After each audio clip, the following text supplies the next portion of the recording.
Hello and welcome to the Weekend Edition. I'm Dr. Kingori. Now, did you guys get a chance to watch the interview of the Inspector General on NTV about police brutality? Mliwatch your story? Yeah. Ile interview yenye Linus Kaikai was asking the questions and then the Inspector General was giving transitions to the next question. Yeah. Now, for those who missed it, here are the highlights. Would policemen shoot cows? Most policemen have not shot cows. Do you accept that this also is a very dark illustration of police brutality? I don't understand what you mean by police brutality. Go ask those folks there. They will tell you the truth. I can't tell you who will finally enter. Now, after watching this interview, I realized that it's not that the IG did not answer the questions. He just gave universal answers. Answers that can work everywhere. That is genius. I actually tested his answers, the answers he gave, with a high school history exam paper just to see how appropriate the answers will be, and they worked. Let me show you. Question 1. Who was the first man to climb Mount Kenya? Now at the stage of investigating to know. Thank you, sir. Question number 2. State one feature of the Constitution which was drawn during the Second Lancaster House Conference in 1962. The question is, how did we get there in the first instance? Genius. You see, the issue here, the IG did not lie. He just did not tell the truth. Alikuwa hapo katikati. Ni kama gospel, secular, alafu Willie Paul. Now, the best way to test whether the IG was telling the truth would have been to ask him a super obvious question. Like, welcome to the show. What is your name, sir? I can't tell you that. That's an operational matter. Now, what I get from that is that the police and civilians speak different languages completely. We all have a different definition of brutality. Let me explain this with a practical example. As police and as Inspector General, the only way you'll prove what you're saying is by producing the suspects and taking them to court. And do you have any? I'm getting to that. And I said we were invited by the university administration and the security department that they have a situation in the university. So we got there and calmed down the situation. Yes. Exactly. What he says is what they did. Clobbering the comrades from their classes was the police idea of calming the situation. If you look carefully, what he said was accurate. When people or students are coming down from the top floor, wakikuja ground floor, you say they are coming down. So the police were calming down the situation. Walishukisha watu, in this case, with a little motivation. Unaona? Now, and that was in the interest of time. Now, for we regular people, sisi watu wa kawaida, our idea of calming down the situation was more like yoga. Like sisi tulikuwa na expect when the police go to calm down, mtu amechemka, waifanye kama watu wa yoga. Comrades, breathe in. Comrades, breathe out. Haya, twende pamoja, comrades. Comrades, usa. Comrades, namaste. That's what people expected the police to do. Ya police hiyo calming down the situation ya hivi na yetu calming down the situation ya kutuliza is an English problem. Words that have the same pronunciation but different meanings zinaitwa homophones. Even sign language interpretation that we have are different from the police. When you lift up your hands, it's supposed to be a sign of surrender. But for the police, interpretation seem to be kuja unimalizie niende. I am ready for war. But sana it's a sign of disrespect. Oh, unarushia serikali mkono. Kuja hapa. That's what it seems to be. Now, the subject of our show tonight is police brutality, which according to regular people is the use of excessive force by the police when dealing with civilians. Now, the best illustration I've seen myself was of police brutality is during the arrest or the re-arrest of Embakasi MP Babu Owino. Why? What is it?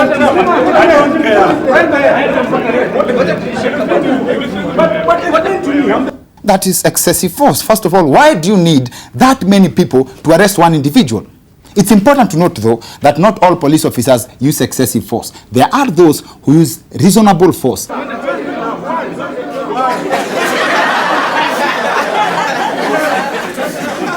Mnaona yeye askumi sana, anasukuma with moderation. But let's not miss the point here. Why do you need 300 policemen to move Babu Owino from one cell to another? That's wastage of resources. Hiyo ni kama Sauti Sol, ni bien tu anaimba, lakini kwa kila ngoma akona masavara wenzake. Now, excessive force goes beyond pushing. It includes clobbering and the use of live ammunition on unarmed civilians. Interestingly, police can't justify that. Don't be lied to that those guns do not have, we don't have live bullets. Yes, we will use rubber bullets as we used and they got finished and you are almost killing our officers. But at the end of the day, that gun must be protected. 50 of them may have rubber bullets, but 1 or 2 will have what? Like, I like that line of thought. They have live ammunition, they have rubber bullets, tuanze na hiyo. But just in case they get finished, watatumia live ammunition. Makes a lot of sense. Just the same way, pale nyumbani ukipika ugali, alafu unga ishe katikati, unaweza malizia na unga ngano. Zote ni unga. Now protesters have stones, which is what I understand police need to protect themselves from. That's why they dress like this, like astronauts in the first place. Ukiambia watu Kenyans have been to the moon, they will believe you. Ni makarao. This is a unit in the GSU. Now I know different Kenyans demonstrate for different reasons. There are those people who are genuinely aggrieved. There are those people who just go to the streets for the fun of it. And there are those who protest, wenda kwa protest just to vet the capacity of police officers. Kama polisi ambaye amekuwa trained, naweza kushika tiagasi yake.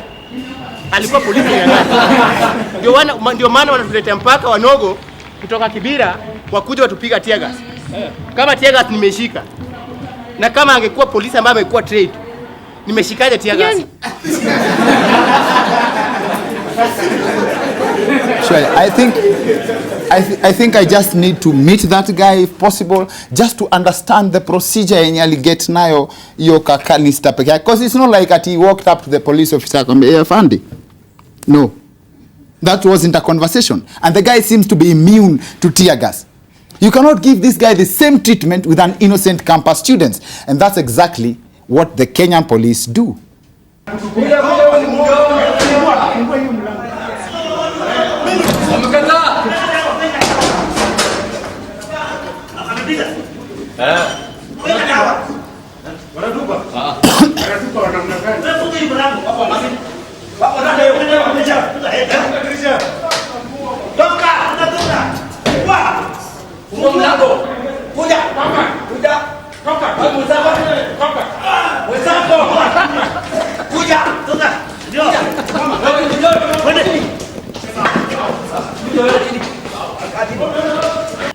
Now, this I think is a sign, it's very sad, it's a sign that times have changed. Our students walikuwa wanarushiwa tear gas hapo ndani, walikuwa watu kama 25, wakapewa kakanista kamoja wagawane, walitoka hapo wakiwa very weak. They couldn't handle it. Na ule jamaa wetu hapa nyuma alinyonya moja peke yake yote. And this way I think the police should differentiate between how they treat different people. Now you should get the suspects correct, the right suspects. Now one of the techniques the Kenya police use to disperse crowds is shooting in the air. Wanapiga marisasi kwa hewa. I think the reason that it's safer because there are no Kenyans in the atmosphere. Ile siku mtu ataenda skydiving Shishamande will tell a different story. Now Vincent Ng'ethe is an online sub-editor with the Daily Nation. He shared a very interesting article on Saturday Nation, 30th September, about a mass riot that broke in Canada after a hockey game in June 2015. And instead of clobbering everyone, the police arrested 101 people that night. And then they went ahead to form a team that reviewed the footage from the incident, to identify the perpetrators. They were able to lay charges on 301 people, most of whom had escaped the scene. And the last charges were laid 4 years later. They were patient, they waited. Can you imagine if we had that in Kenya, tunaweza fanya hivyo? Wewe siku moja umekaa ulisha riot. Siku moja unasikia fungua mse, habari yako ni Inspector Kiptanui from the riot police and you are under arrest.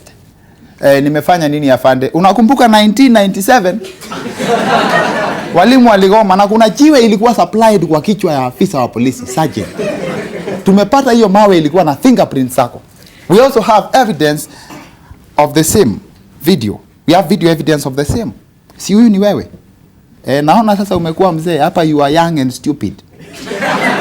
Simple. Now, police brutality is a very wide subject. And to better understand this, our guest on the show tonight is a former GSU officer, Musamali George, here to help us make more sense of this after the short break. See you after the break.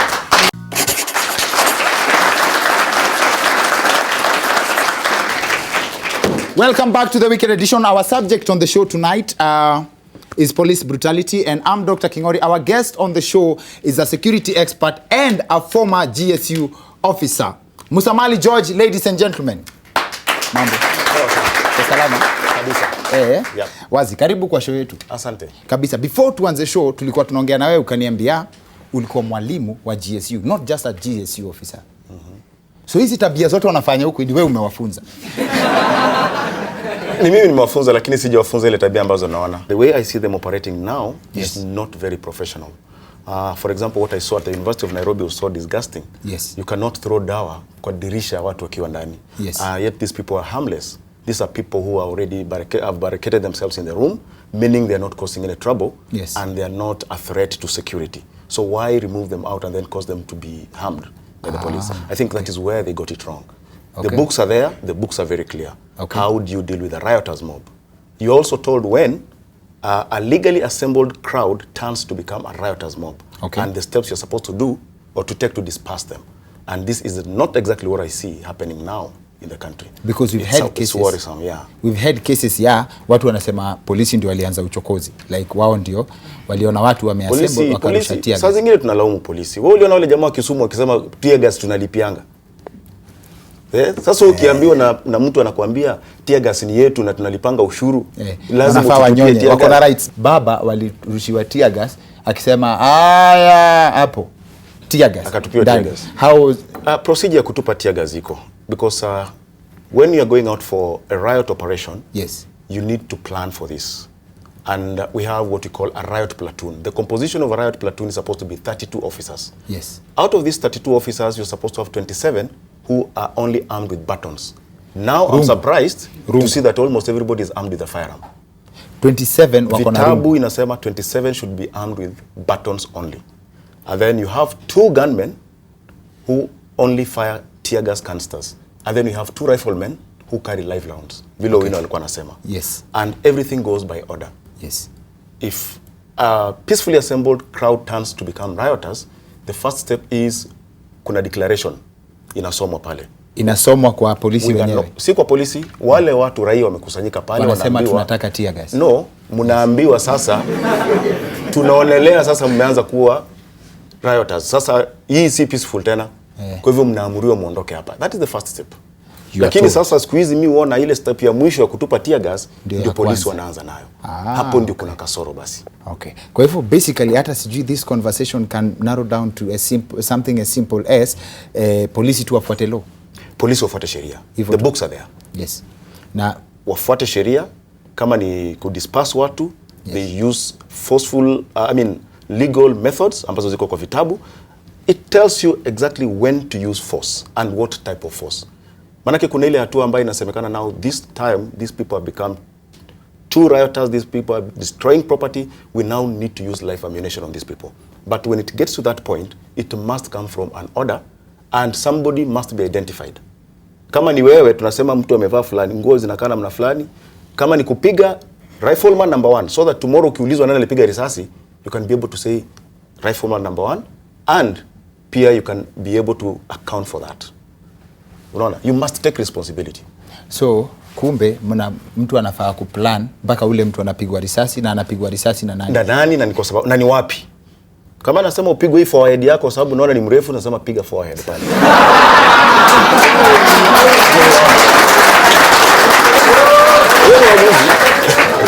Ni uamuzi wangu huo. Lakini nikiulizwa kwa nini nilipiga forehead yangu, unaweza time forehead yangu juu ni kubwa, juu kupima. Ukipima mahali ndogo utashindwa kupata. Sasa ndio tunapima pale unaweza pata. Na kila kitu happen, like the Nairobi University, watu wamekuja wamenyoroshwa. When the police come to address the issue, they always deny. Hawawezi kubali kitu. Hiyo pia iko kwa vitabu.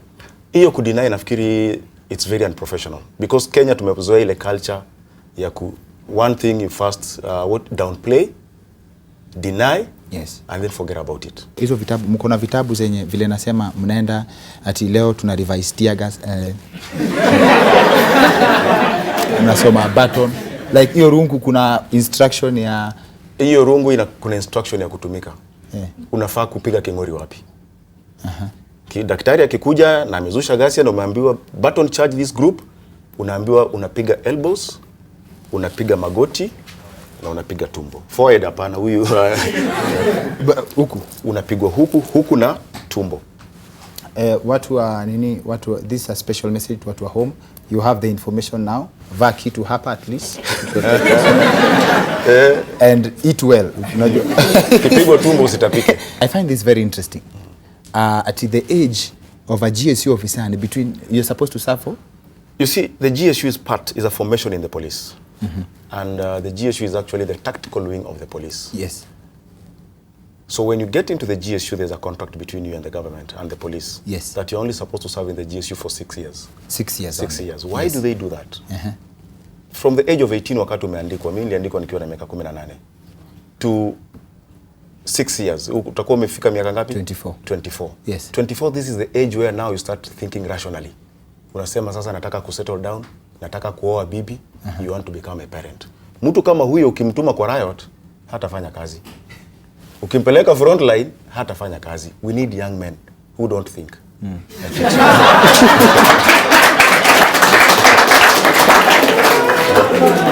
Unaweza wa program wafanye kile kitu unataka. Hakuna place ya you need to run for your lives nyinyi polisi. You see, si kurun, inaitwaga tactical withdrawal. Nyi pia mna. Uoga ni uoga bala. Acha bwana. Zi. Ukitoroka. Ati majamaa kanjo wanakam tactical withdrawal I'm withdrawing tactically. No. Ukitoroka unaenda unakamatwa wewe mwenyewe kule, unachajiwa with being a coward. Zi. Anaona anasema Kingori alikimbia kienyeji. Unatakana una withdraw. Huyu yule being a coward is a crime. Yes, it's a crime. Mtu ambaye umetrainiwa. Umetrainiwa 15 months. Na unaambiwa this is a situation where you need to deal with. Umefanya karate. Niko sure. Umefundishwa taekwondo. Thank you. What's the first line of defense? Sijui. Okay. Run for your life. Run for your life. Hiyo ni sasa retreat tactically. Hiyo ni retreat tactically. And you're told don't onyesha mtu mgongo, rudi nyuma ukiwa umeface the crowd. Assemble mahali, kula mawe ukiona inatoka kwa nani? Surely. Alafu baadaye mujipange tena. How now do we deal with this crowd? Imetuzidi. Do we need to call for reinforcement? Ama tunaweza sasa tumia risasi 1 2 tuone hao watatoroka ama watafanya nini? Makarao ni watu kama sisi, si ndio? Unajua daktari, saa zingine kuna mambo mengine ambayo kidogo yani influence some of these actions. That is why in 2010, yes, the new constitution, yes, tulisema kwamba we remove the police from being answerable to the executive, yes, and make it an independent body. Okay. Tukasema the Inspector General should be appointed by the National Police Service Commission, okay, upon approval by Parliament. Yes. So we are saying we should remove the police from the control of the politicians. Yes. And then wabunge wakaenda bunge tena. Yes. Wakareverse hiyo yote. So that is why you see when the Inspector General comes here, haezi jibu maswali moja kwa sababu anajua tomorrow if somebody wakes up in the morning and aseme nilijibu maswali that exposed the government, yes, he will be sacked. Oh. You get? Oh. Sasa hii action unaona sometimes is influenced by politics. Okay. 2007, 2008 taught us a lesson. We had a police force that was not there to serve the public. Well, it was partisan because ilikuwa imegemea upande wa serikali. And this is what was happening since 1992 when we went to multi-party politics. Yes. Polisi walikuwa under the control of the presidency. Yes. Mkitumwa kazi mahali mnaambiwa fikeni pale but don't do anything. That is why we had the clashes in 1992. Polisi hawakuzi contain. Tukakuja 1997, the same thing happened. The worst 207, 208. Waelewa? Kwa hivyo, as you see them acting right now, it's because wamerudi kwa ile mikono ya kuwa controlled by the executive. Ukifanya kitu unaangalia nyuma, wanasiasa watasema nini? So kama the IG, so technically the police is not service is not as independent as it should be. It's not as independent as it should be, and that is why I've said we reversed the gains by now making the president again be the person to appoint the Inspector General of Police, yes, and the Deputy Inspector General of Police. That is why when things go wrong, they are always defensive. They are always defensive. Okay. Because wewe utaki kuflatter the manyoya ya wale watu wanakulipa. Itakuwa hard. Itakuwa hard. Kesho utasikia Duale ameenda bunge na kusema toka itoa hii mtu. wewe unajua uko na privilege ya unaweza ongea kama karao na unaweza ongea kama sisi, but wewe unatuuza. Wewe ni sisi na una survive na hiyo pande nyingine. So hebu ongelesha watu hapa, watu wote, polisi na wale watu wa kunyonya tear gas, as a waambie tu advice ya mali. Nafikiri kitu cha maana, what is important is that sisi wote lazima tujue we are Kenyans na this is our country. Now when you are in the police service, know that you are there to serve the people, and what you are doing is constitutional. You are not there by your own accord ya kwamba unaweza kwenda kufanya kile unachotaka. Bear in mind that hili taifa ni lazima lisonge mbele, na wewe wakati unaenda kufanya kazi yako usipitishe kiasi. Do what is legally bound to you by the constitution and the laws of the country. Na pia mwananchi, when you're going out there to do your demonstrations, know also that this is our country and do things zile ambazo zinawezesha inchi kuendelea. Not going out there and start throwing stones, destroying property, ukitarajia kwamba police will come there and babysit you. Polisi wako pale kuhakikisha kwamba kuna usalama na utengamano. And what you call excessive force, sometimes they consider it to be reasonable force, so long as they can be able to justify it. Ye ni amekuwa karao, use excessive force, please. Yes, that's more like it. Musa Mali George, ladies and gentlemen, that's it for the Wicked Edition. My name is Dr. Kingori. See you next week.